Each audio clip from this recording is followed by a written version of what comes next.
in, say hi, miss you guys. I kind of am on a routine of doing live streams and doing them every day, and I've been doing it every day for God almost 3 years now, and it's just really weird to just kind of have a day off where I actually am in signal and take a day off and stuff like that. But anyways, tell me if you guys can hear me. Tell me if you guys can see me. Those what's up, Joanna? Okay. What's up, Beth? Nice to see you. Man, I am exhausted. Okay, think of what I do. Okay, think of it in these terms. So you have a TV, right? But what all you get to see is you get to see the picture. But the picture, in order for that picture to happen, there's so much that happens on that circuit board behind it that nobody gets to see it. All they get to see is the end result. And if all of a sudden it had good color and then the color changes, you get mad at the TV. So yes, I that's why I said it's a random. So what's up, occult? Nice to see you. So, um, yeah, like I said, I miss you guys. I like having these nightly live streams. It's something that I look forward to. It's kind of what keeps me doing what I do, because even if it's only just a few of you that show up, um, it's more for in some ways you could say it's more friends that I already have. So I don't know. I just thought I would have a random live on the porch and give you guys a good view. So there are some gusts here, probably about 5-10 miles an hour. So you'll see see it shaking when that happens. But I figured I'd give you guys a nice view from the porch, and it was 70 degrees today. And also I wanted to take a time because you guys that show up to my live streams that are regulars that show up here on the regular. Again, how many times am I going to say regular? Probably about two more times. But very good. Yeah, yeah. Nice to see you too, Joanna. Um, it just I don't know. I wanted to at least give you guys an update on some things that I'm doing because, like I said, you guys don't get to see the mechanics; you just get to see the picture. And I'm trying to fine tune that picture, and I'm trying to bring as many people with me as possible. Um, so for those of you that are new here or that don't know a lot about my backstory, you're kind of starting to hear it now as we start talking about making money online, starting a business, what it was like starting a business, the challenges I had, owning a business. And it was something that I'm really passionate about, and getting to talk about it just kind of it reignited that fire that I had back when I was in business. Because when I had my janitorial company, yeah, I was getting burnt out, but I was figuring out ways. Um, so I'll tell you guys, because I'm at a similar crossroads right now, and I want to tell you guys about a story in business that I had. So it was the summer of 2019. All of a sudden, I went in the year 2019. If I would have had access to the labor I needed, I could to $1 million a year business.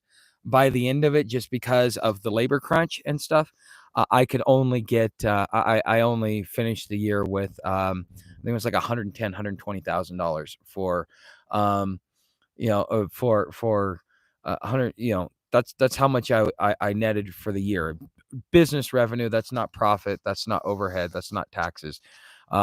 Take home was probably about 50, 60 grand. Because I also had a business partner that I had to split things with. And on top of pay for everything and everything like that. So it was something else. And hold on.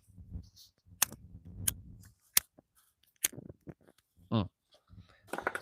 So here's kind of how that whole year played out for me. Um, I in at the end of 2017. No.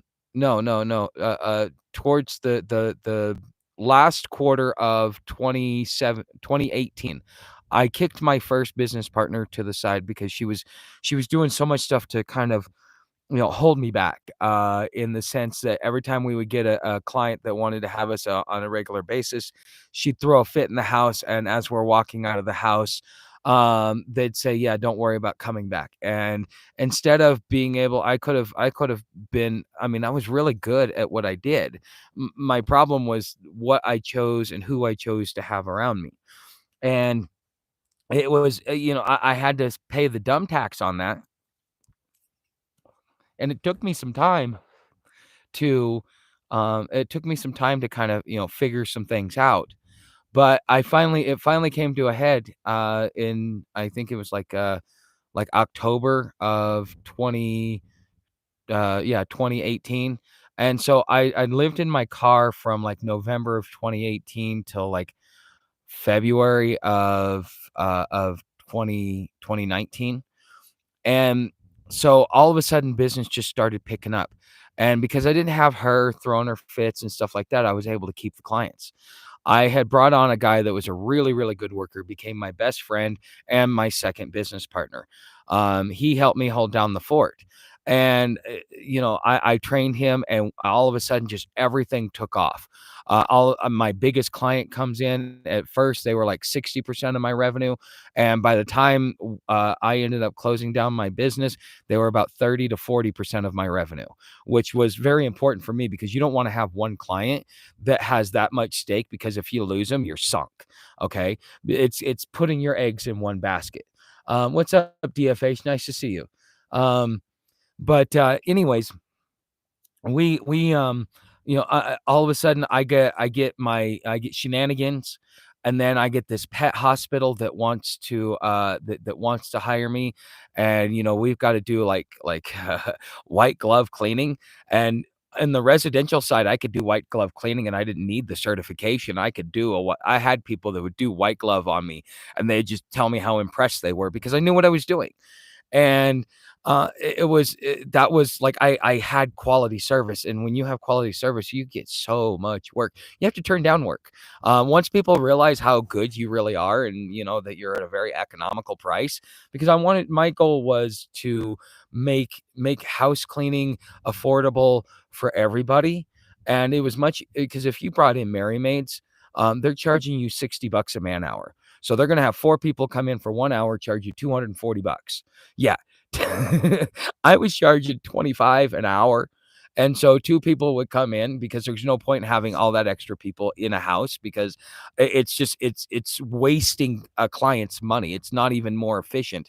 It's wasting a client's money. And plus, as a business, if you just split them into teams of two, you'd be so much better off. Teams of 3 and 4, that once you don't, unless you're doing something over 4,000 square feet, you don't need more than two people. Okay. And that's very rare that you get those. And I usually turn those down. But anyways, I got to this point. I got this pet hospital. I got some people that I hired, and they were in the complex because that I was living in, because I was like, I couldn't find people. I was putting things out on like Indeed and all that other stuff. I did everything but go to the actual employment office and do a posting with them, even though as a business I had the right to do it for free, which I probably should have taken advantage of. But I was just like, no, I want to go, and I want to be able to find me a quality employee because I'm a small business. And I had a couple of people, and I was trying to train them, but I was stretched so thin, and I was so exhausted between running all my other clients plus having to run two crews. And we were basically running 24 hours a day at that point in time. I mean, it was crazy. It was something else. And just the lesson I learned there is that, sometimes you've got to pivot. But this is also what forced me into, um this is also kind of what burned me out as well, is because I got to a certain point where I had no help. I had all the work, but nobody wanted to come work for what was considered a reasonable wage, because this is before COVID. This is before all that crap. And so wages were still decent. And in 2018, I had people saying, I want $15 an hour, but I'm getting, I'm getting, I'm getting, yeah, it was definitely a harsh change. just to kind of lose all that stuff, especially with COVID. And I didn't lose it because of my own incompetence. We were doing good. I was actually in the process of selling my business. I was getting venture capitalists that were trying to buy up my clients and stuff like that. And I was like, you know what, this might be an easy out. So I was actually looking at selling my business at that point in time. But just with everything that happened, I had no choice but to go out of business. So I loved that lifestyle. I loved doing what I did. I was passionate about it. It was something that was very, very um, it was part of who I was. I liked how it made me feel about myself because I saw myself better. I liked how I could, the respect that you get in within the community for being a business owner, but it also requires a certain composure, a certain way of conduct. So, I mean, I went from being this guy that had been chronically homeless for so many years and being rough around the edges, still being able to communicate with people, but still having that rough around the edges and that knee jerk getting irritated. Uh, uh, um, what's up, Chris? Um, that knee jerk reaction. It just I had to temper myself back, and I had to learn how to be a better human being. And I mean, and when I closed down my business, I stayed with my parents for a year. And the whole process during that year was I was supposed to build a business. My old man kept saying, "Oh no, you need to go get a job." And I'm like, "No, I'll freelance for, like side gigs, side hustles just to put some money in my pocket, pay my bills." But at the end of the day, I want to start a business. I like being in business. I want to be in business.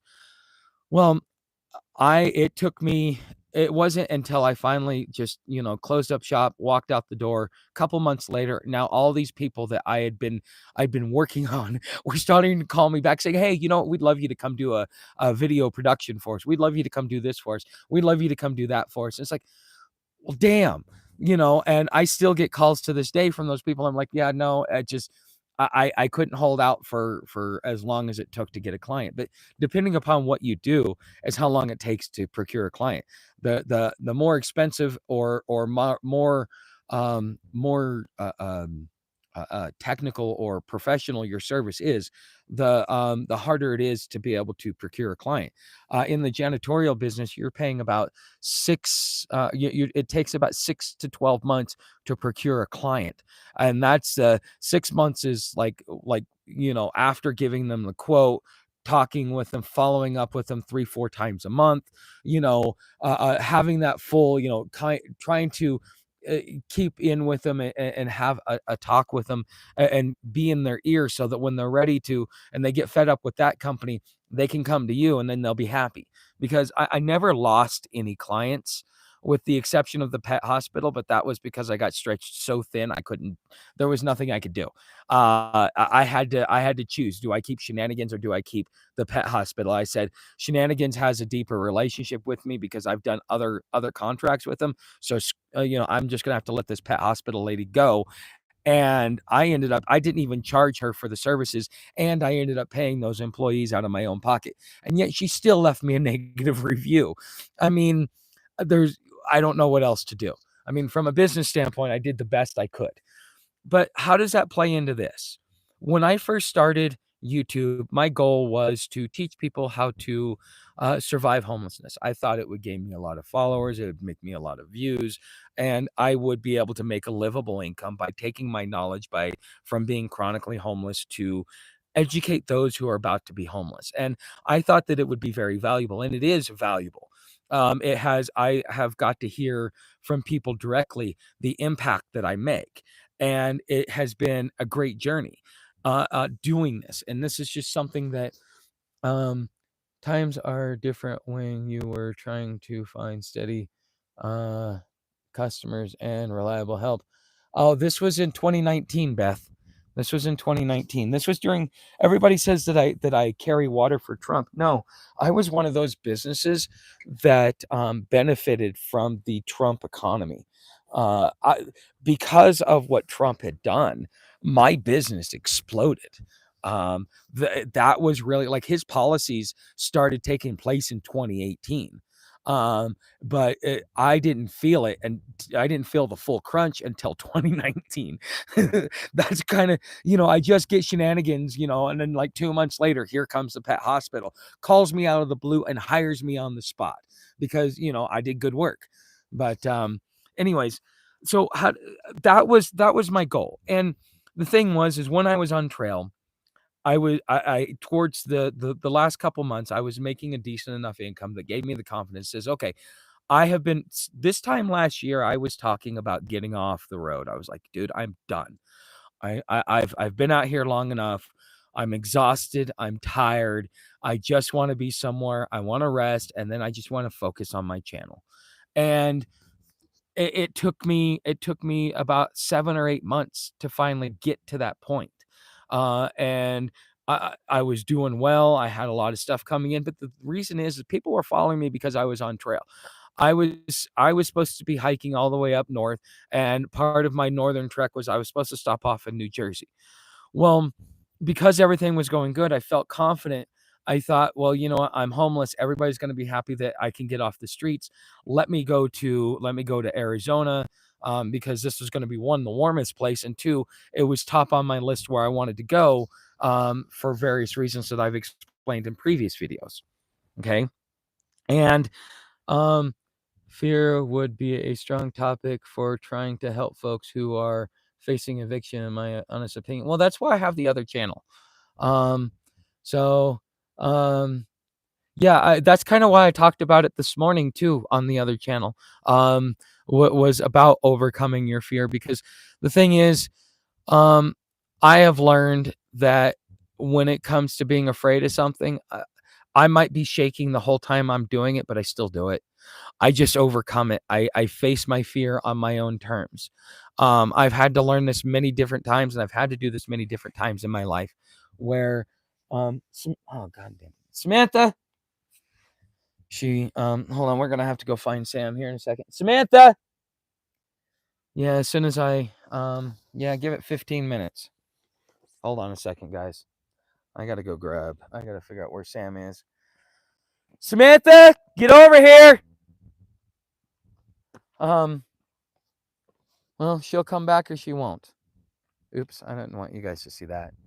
But it's just here's my big point. And I was kind of hoping, if she seriously, I'm seriously gonna get mad at her. She has been doing this to me all day today. Samantha, you better get back home.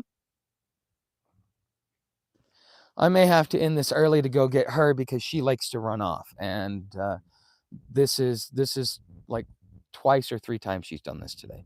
I'm getting really mad. She was laying there doing just fine, and then all of a sudden, Samantha, you better get over here. God damn it. Yeah, because she likes to go over to the other place and see the dog. That's what she keeps doing, and she's pissing everybody off. No, she's not off to see Cheeseburger. She's running off to go over the hill. Here, I will take you with me because, yeah, I'm not. This dog is really getting on my nerves. She will wait until you turn your eyes, and then she darts off. Samantha! And then I got to go do this a couple times a day because I thought I would give her some freedom. So I'm done. She's just going to be on a leash, or she's going to be in the house because she doesn't know how to stay. So as you guys see, look at this. No, she's fixed. She's fixed. So, but yeah, she's yeah, she also tried to bum rush the door, broke my damn broke my tripod today. Luckily, I was able to tape it together, but I can't put any pressure on it because if I do, I'll break it again. This dog, sometimes, this is what you guys don't get to see. But anyways, let me get back on topic. So my desire has been, part of why I started the YouTube channel was to start an online business.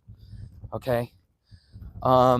I thought that it would be being in the creator economy, but either I just don't have the right skill set for it, or I don't understand it, or I don't know what's going on. Um,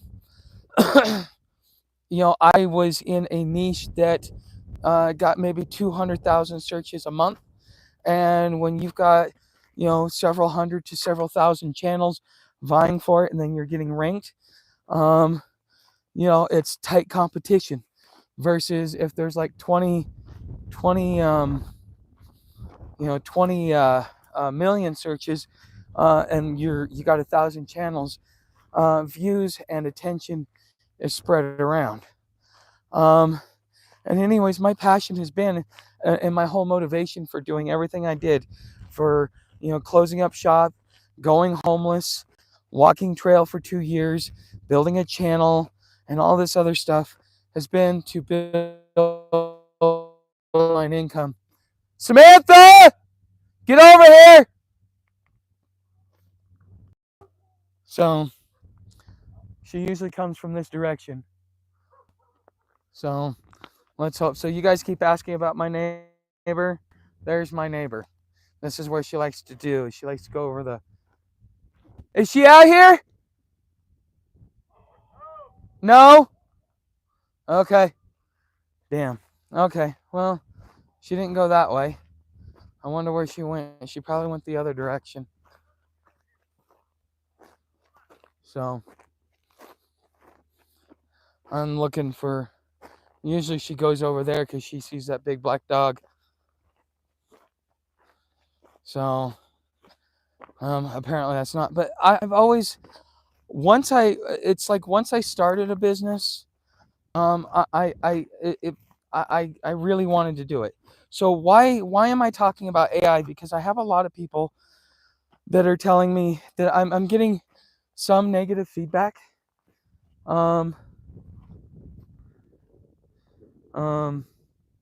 Yeah, getting my steps in there, Beth. Sometimes, yeah, but if you guys knew how rocky this damn terrain was, well, you guys are probably seeing it just from how huh. Samantha, there you are. What the hell, dog? Hey, you guys been wanting to see Sam. There you go. Get over here, come on. She finally came. Yeah, she probably, the other place she likes to go is around over the hill, or down the hill here, because she likes, the cows like to hang out down there, and so she goes and sniffs them out. But there's a black cow that she is, there's a black cow that she that she really likes, but that cow's afraid of her. I think that cow's been attacked by a coyote. It was gimping a couple days ago. So, because the same batch of cows come by here, they overran my pen. But yeah, and then that was fun. Hold on, I need to tie Sam up. So hold on a second here. Let me put this up. Little girl, you're supposed to over here. Come on. You're supposed to come here. Hey, come here. Sit. All right.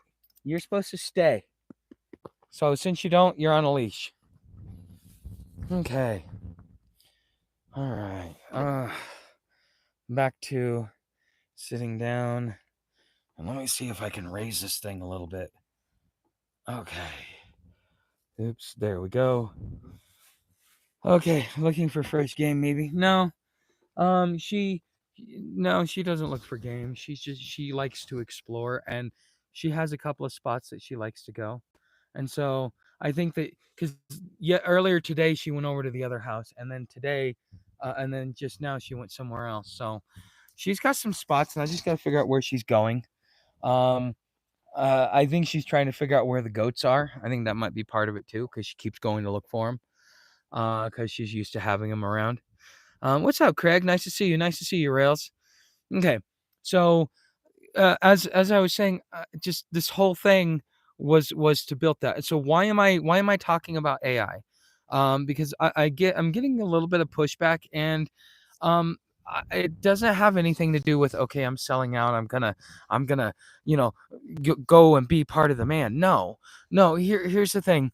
Think of it like this. Okay, the automobile. And when it was first introduced, very few people could afford it, right? Could afford the good automobile. Okay, it wasn't until the 1930s with the Model T and Ford with this mass production that the average human being could afford a car. And so all of a sudden everybody had a car, and then everybody has 2 cars. And then, I mean, some I remember growing up, you'd see sometimes 4 cars in people's I mean, sometimes even 6 cars people would have. Okay, cars, and the same thing with TVs. TVs, they're in every room in the house. Okay? Artificial intelligence is going to be that. Okay? And the question that I asked myself, and the answer that I gave was, I asked myself, what, like, okay, is there any way that I can avoid this and carve my own little fiefdom outside? And the reality is no, no, I cannot. You have a choice. So there is a saying that people say, I'd rather die on my feet than begging on my knees, or something along those lines. Well, what exactly does that mean? Um, it in the terms of AI, it's either you adapt to it on your own terms while it's still in its infancy and you figure it out, because the personality of me, of who I've always been, is in a lot of ways I'm a rebel. I'm an anti-establishment person. Yes, I respect the establishment, but I also know the rules of the game. And AI, love it or hate it, AI will direct every aspect of human society. Maybe in 10 years, 20 years, Craig, but not right now. Right now, it's in its infancy. It still has a lot of flaws. But if you don't get proficient on it, I mean, just like I was talking this morning on the podcast on the other channel, is, I mean, do you know how Microsoft, or how Microsoft became the go-to operating system, how it got in every house?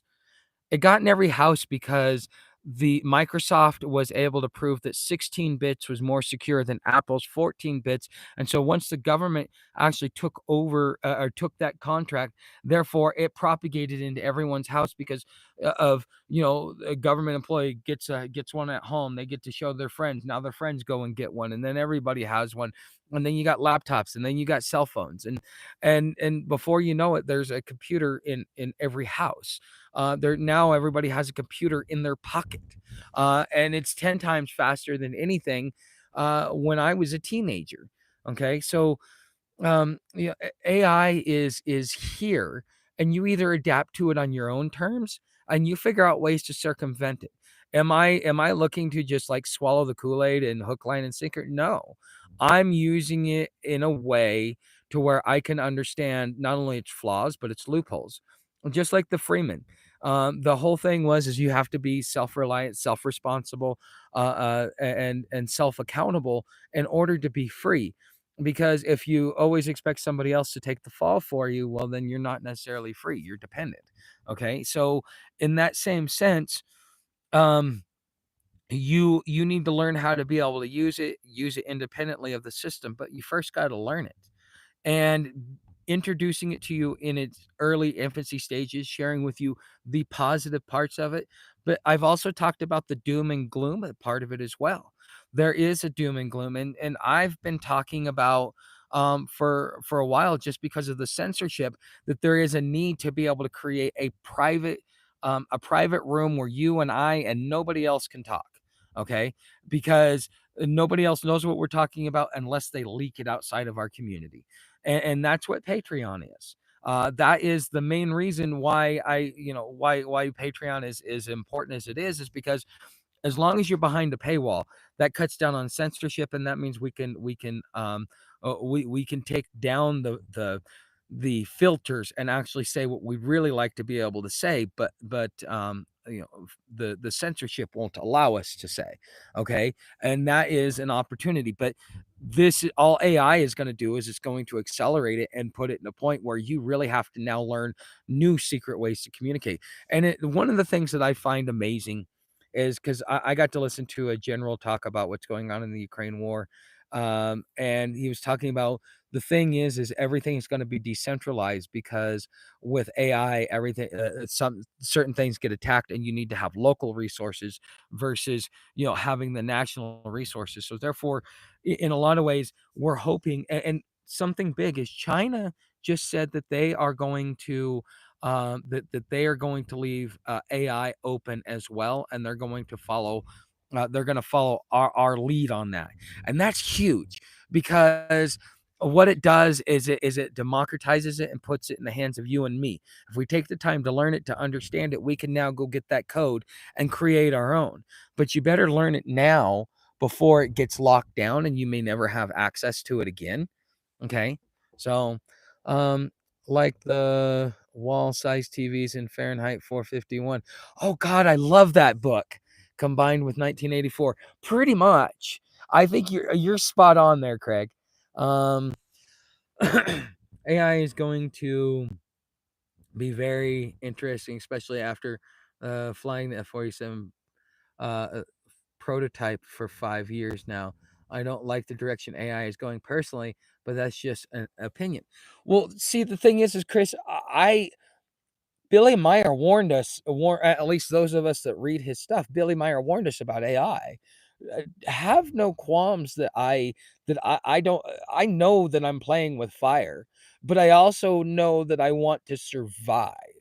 And you can either live on principle, and is that principle right or wrong? And you may, by the time it's too late, you might come to the conclusion that you were just being a stubborn, bullheaded asshole. But but the thing is your instinct is to survive. Your instinct is to figure out a way to survive and live within your ethical boundaries. And so that's why you want to get into things early, is because again, you get to mold it within your ethical boundaries. I'm able to have success because I am using it only in this fashion, which therefore does not take the personality of me away, but assists me along the way. One of the things that was talked about in my because I have meetings on Monday. That's part of the reason why I don't do anything on Monday. Is I talk with I have two meetings with homeless entrepreneur. One with the homeless entrepreneur himself because he's the head of the organization. He's kind of helping me with getting my revenue under control. And then Ayana, who's also connected through them, she talks to me about strategy and stuff like that. So one of the things that everybody's noticing about me is the fact that I, uh, from just week to week, the change that's happening, I'm starting to feel more confident about what I'm doing. I'm happier about what I'm doing. I'm liking the positivity because I have brain damage. I have limitations, um, and I'm exhausted at the end of the day, because I'm doing what would normally take me 2 days to do because I struggle just to get certain things done, that now I can get that done and have it more coherent and have it more marketable. Um, and I was able to put up 3 videos. I didn't do much editing, but I put up 3 videos, full on, beginning to end, concise, followed topic, very powerful. I did it in 4 hours. That would have taken me 2 days. Okay, 2 days, not only to come up with the idea, the title, the description, the thumbnail, all of that stuff.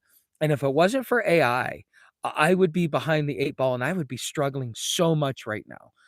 It has been a lot. I've been using AI for more than a year because I've been using vidIQ, and vidIQ is using AI. It has an AI title generator, it has an AI thumbnail generator, it has an AI description generator, an AI tag generator. And so therefore, like a lot of the view success and growth success that I've had is through using vidIQ.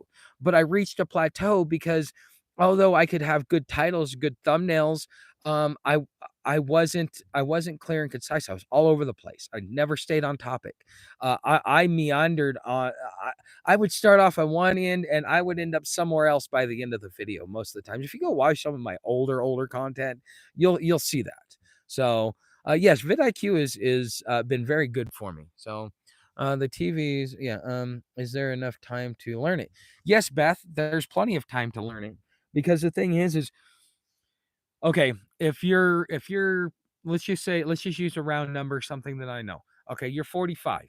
Okay, and you've got 20 years left before you can technically retire. Maybe 18 and a half if you want to retire at 62 and a half. Okay, fine. We'll give that to you. All right. So you've got about 18 years until you got to retire.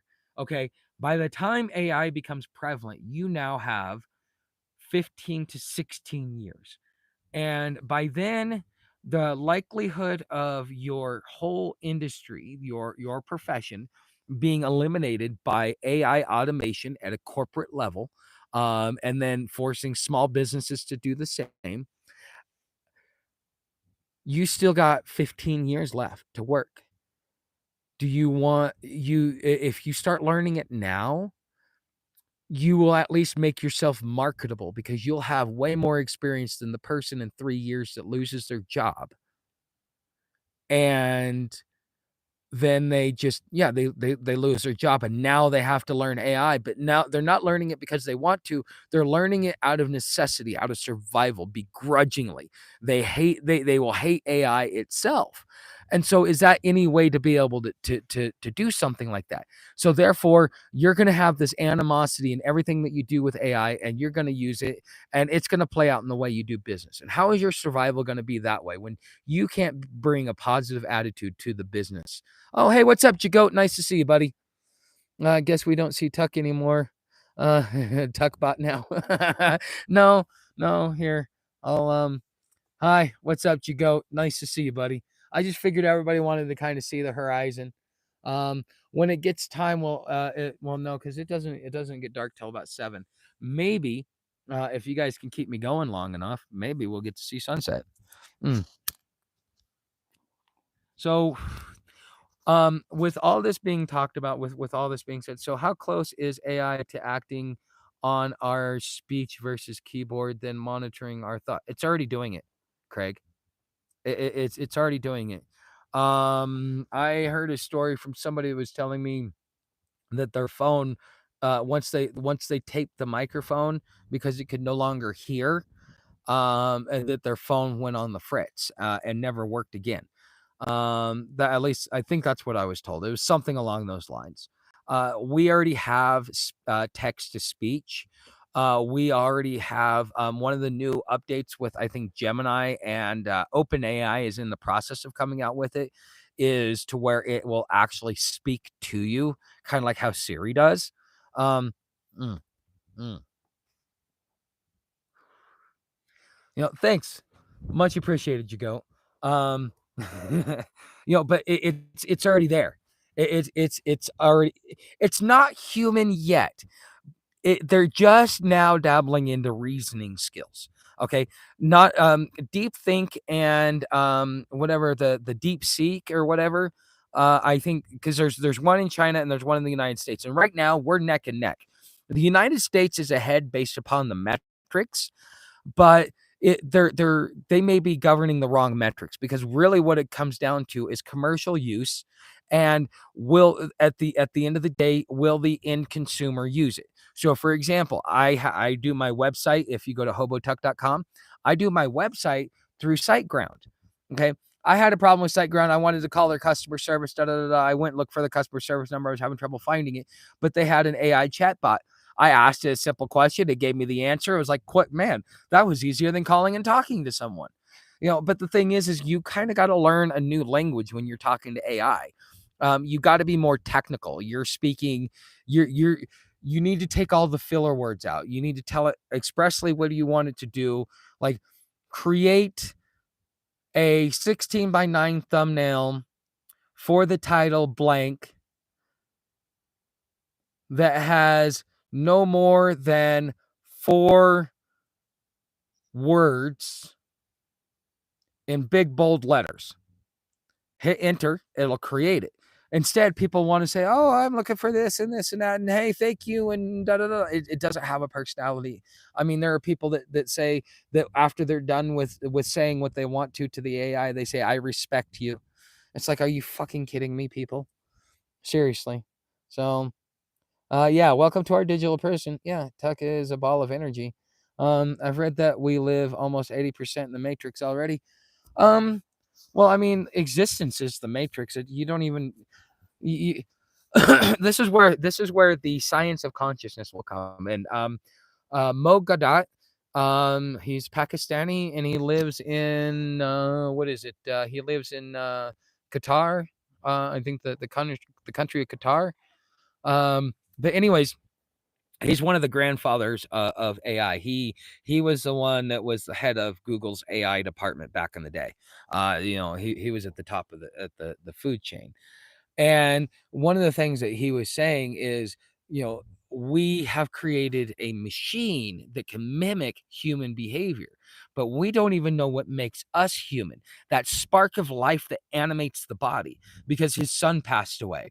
And so he was saying, like, my son, he was there, his body was there, but he was not there. The part that made him alive left his body. And that is the opening expansion into the science of consciousness, because quite with AI and asking, is it a conscious being? Is it human? Is it alive? It's going to force us to answer those questions. What makes us human? Okay. So it mimics human behavior. It will never be able to do human behavior. And there are certain human behaviors that are so valuable, such as the emotional connection, the community connection, the tribal connection, the sense of belonging, the sense of community. Those are things the AI cannot give you. It can help facilitate it, it can assist you with it, but it cannot give it to you. Okay, so back in the 1980s, I had to write apps rather than buy. You needed to be exact in your writing an app. Yes, exactly. Because you got to realize that these are tech geeks and they want you to speak in tech geek language. And that's why I'm able to do it, because I at least understand the language. I'm not good with tech, but I'm decent at figuring things out. Is AI captured by the alphabet boys and girls? Ask AI for a recipe for meth or nitro. Uh, well, no, there are guardrails that are put in that if there's anything, if you ask it to do anything that violates federal law, it will not give you the answer. Trust me, I've tried. I've even tried. I've even tried playing the hypothetical. I got a friend. What would he do? No, same fucking thing. Yeah, no. I still haven't gotten that tablet unlocked. Anybody want to buy it from me? Send me $100 plus like $10 for mailing, and it's yours. You can take it to the store and get it unlocked. I just don't have time for it, nor do I have the ability to go into a cell phone store. One of those is like 50 miles away. So, um, but AI is here to stay. It's going to be very, very big in our life. So if we don't acknowledge it, if we don't start learning it now, when we're forced to learn it, it may not work for us. And Chris, to kind of say, you're not good with tech. You guys probably don't understand what brain damage is like, okay? Because you probably don't have it. It is very limiting. I know things that I was capable of that I'm no longer capable of. I know I was able to do so much. The thing with AI is, as long as you can type and ask a question, it will give you an answer. And that answer will help you along your way, and it will help you get there quicker. The skill comes now. Do you know how to ask the right question? Loop line 10. Yeah. uh, Wikipedia, it's completely captured. Well, here's the thing. The United States government has so much surveillance on us right now, you don't even know it. If you have a cell phone, if you have any piece of technology, you are being monitored. So all this fear of the government taking it over and all this other stuff, dude, that happened in the 90s. The government took everything over in the 90s. Once we started having the tech revolution with the internet, with uh, with dial up and all that other stuff. The government has do you realize in order to get to the internet, you have to go through a government proxy server? Okay. What does that mean? That means the government gets to control wherever you go, whatever traffic you get. That's why I talk about certain, how there are certain, whatchamacallits, there's certain articles that I've read a long time ago that have been wiped. I don't know if it's part of their archival process or if they're just wiping large chunks of knowledge off of the internet, stuff that would help you be free. Oh, um, is it loading, or is that you farting, Beth? Um, mm, 42. Yeah. So, um, yeah. Oh, by the way, I'm making my first batch of sun tea. I'll show it to you guys here real quick. See? Yeah, I put it out there. It'll have to sit there till morning, but I wanted to give it a little bit of sun. I got a couple of hours until, um, yeah. So that leg seems to be holding up. I took the tape off the wall and just wrapped it around because I have no more tape. I used all the tape to keep this place. But it's gonna be like 75, and then it's gonna drop back down in like the 50s again. So empty thought bubble. Oh, okay. I wasn't sure. That kind of looked like a poof from a fart. Because I like to do my own sound checks every once in a while. Mm. But anyways, um, I just yeah, like I said, I want to have a random live stream with you guys. And good point. Hey, sometimes you got to do a sound check. Testing, testing, 1, 2. Brrr, you know. Ever since I think it was Kung Fu that called me out for that. But anyways, so since I kind of got a little bit off topic, which is a good thing. What is it? My biggest hurdle right now, in order to keep myself afloat, to be able to keep myself from being homeless again, to be able to keep myself going straight, is to transition this channel to something else that's going to, one, have more volume, to be more aligned with some of the passions that I have. Teaching people and educating people about homelessness is still going to be my main thing. One of the things I've been trying to figure out a way to do is to be able to merge it all together, because just because I'm off the streets doesn't mean I've never been homeless, doesn't mean I don't have all that knowledge to be able to share. But there's not really a lot of people out there that are seeking the knowledge. Now, in a year or two, maybe all of a sudden all those videos will take off and I'll get a million views on each one of those videos because so many people just went homeless. Okay, that's possible. It's very possible. But in the meantime, how do I survive? And that is building an online business. And so what I'm trying to do is I'm trying to merge both of them. I'm creating 4 main playlists. Okay. One is going to be preparing for homelessness. So if you think you're going to be homeless, you need to prepare for homelessness. I'm going to teach you how to make enough money, or I'm going to teach you what tools and what skills you need to be able to make money so that you can avoid becoming homeless, if you're already going down that path. Okay. That this is something I think is um yeah, brain fog.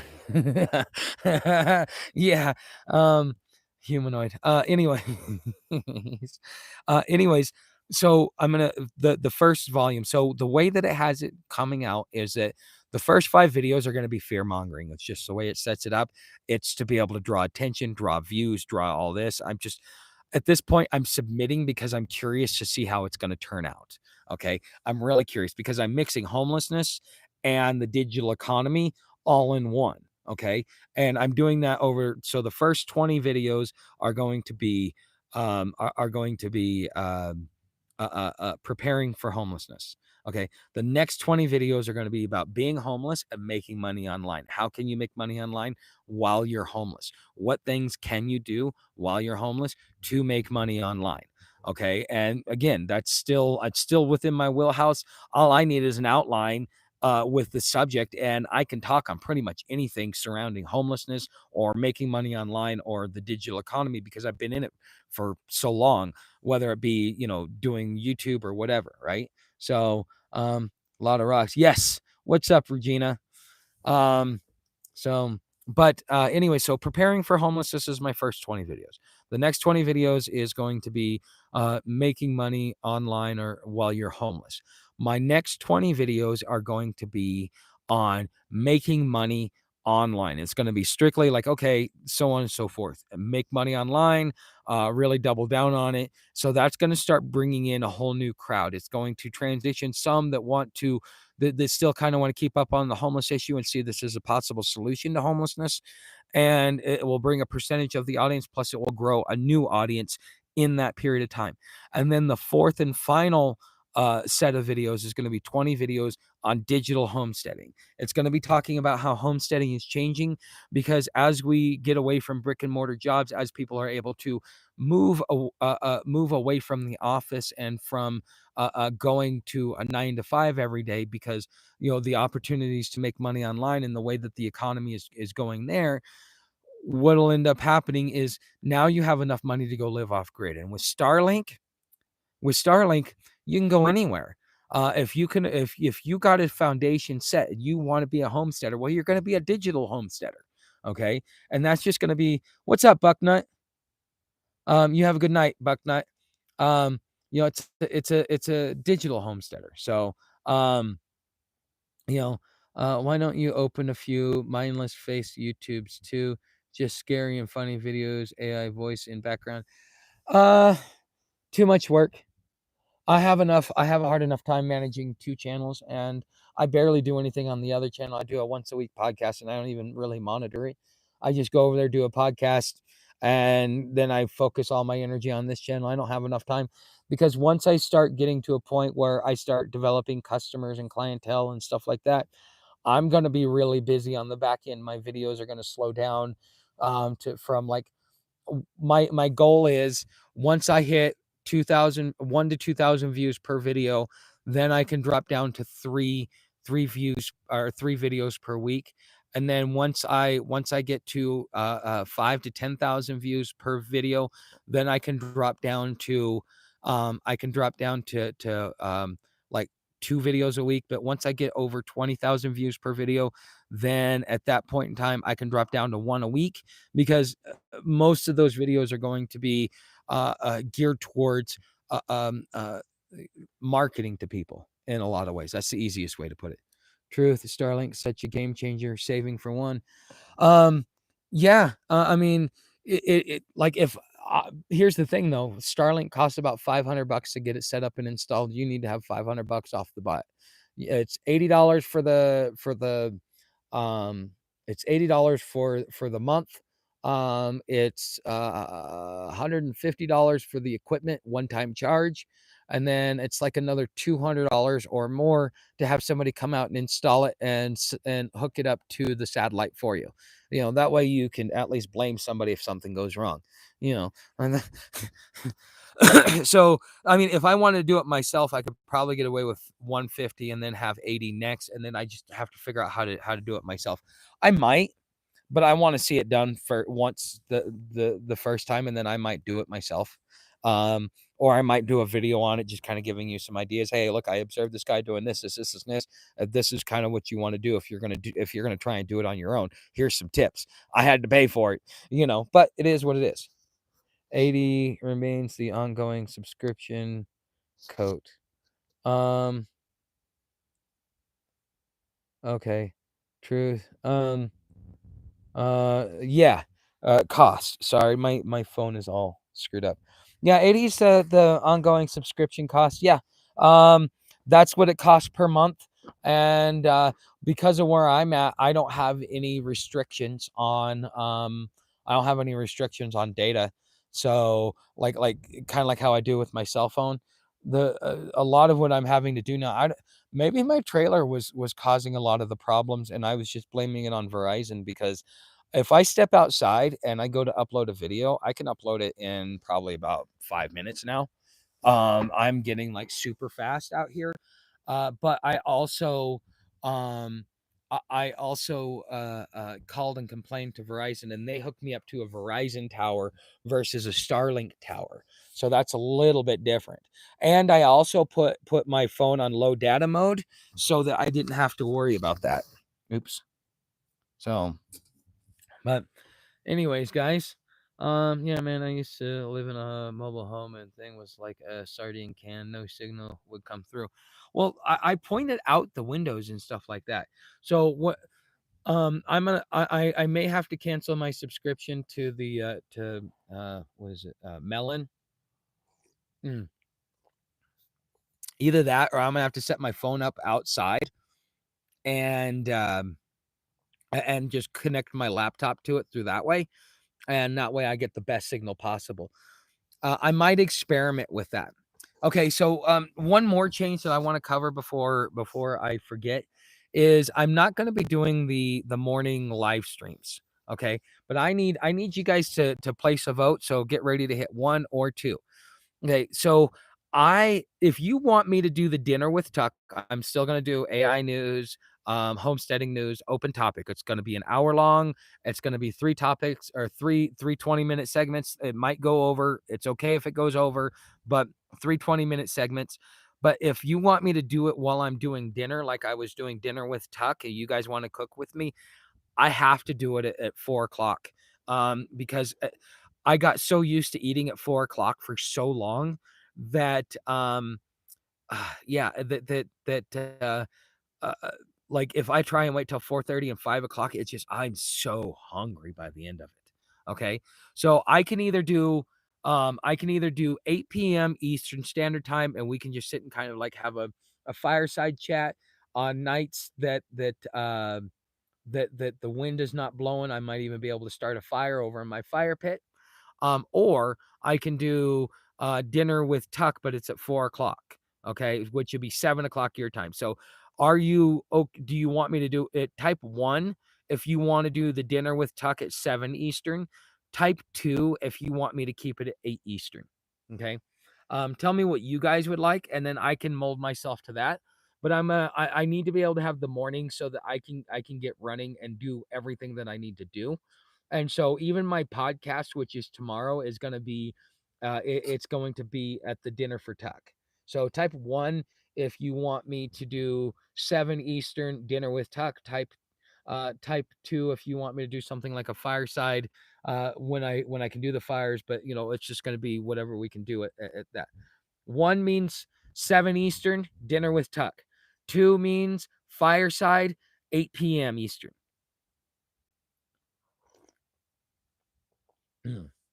Okay, one. Okay, so we got one there. Okay, so we got one there. All right, so Beth says she wants the okay.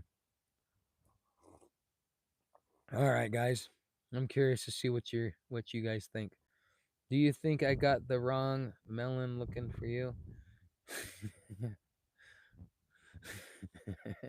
Have to be one. Just go one, one. Okay. So you guys all like the dinner with Tuck. Okay. I'm gonna do it in the vertical format though. Um so that means that we're gonna have service interruptions. Okay. Um Mr. Ramen Noodle. Okay, one. All right. That means that we may have service interruptions. I may like as it's warm and stuff like that. I'll open up the windows and the door and like let some of the heat in or the heat out. But for the most part, I think yeah, it'll end up being yeah, it'll end up being that. So all right.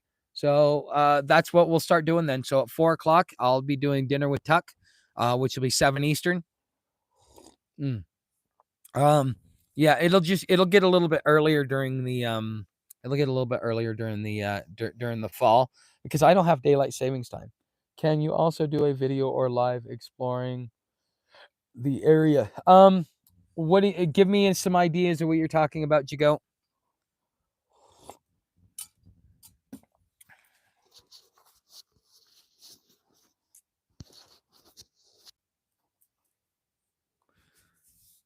Um, hold on. Oh crap. The okay. Can you also do Okay, can you do the video? Okay. All right. I mean, I was thinking about doing because I got to go into town in the morning. I could take you guys into town with me after I cross Rostaman's place. Um, I'll have to go in, go shopping. I'll have to get off and then, take you guys and show you through town. Um, well, no, I don't know if I want to go all the way through town though. So until further notice, early morning, casual chat. What about a walk to town? Um, yeah, I mean, I tell you what, I'll make you guys a deal. Whenever I go into town, I will do a walk and talk. That way you guys get to explore the area. Because sometimes I'm going to the post office, sometimes I'm going to the dollar store, sometimes I'm going to the Jiffy. But I'll show you guys. There's really not much in town. I mean, there's the only thing I got left is the library and the shower house. And the storage units. But past that, there's nothing here. So, but yeah, okay. So, yeah, morning. Okay, yeah. So whenever I go into town, okay, so they'll be random. I won't. I'll just sometimes I wake up in the morning and I'm like, okay, I want to go into town, and sometimes I say I'm going to go into town tomorrow, and I'm like, I don't feel like it. I can survive. I got enough resources here. It's more about comfort. So, for the most part, though, yeah, whenever I go into town, I'll do a walk and talk with you guys if that's what you'd like. Um, tell for more in casual chat. Okay, yeah. Okay. How many miles is it into town, Tuck?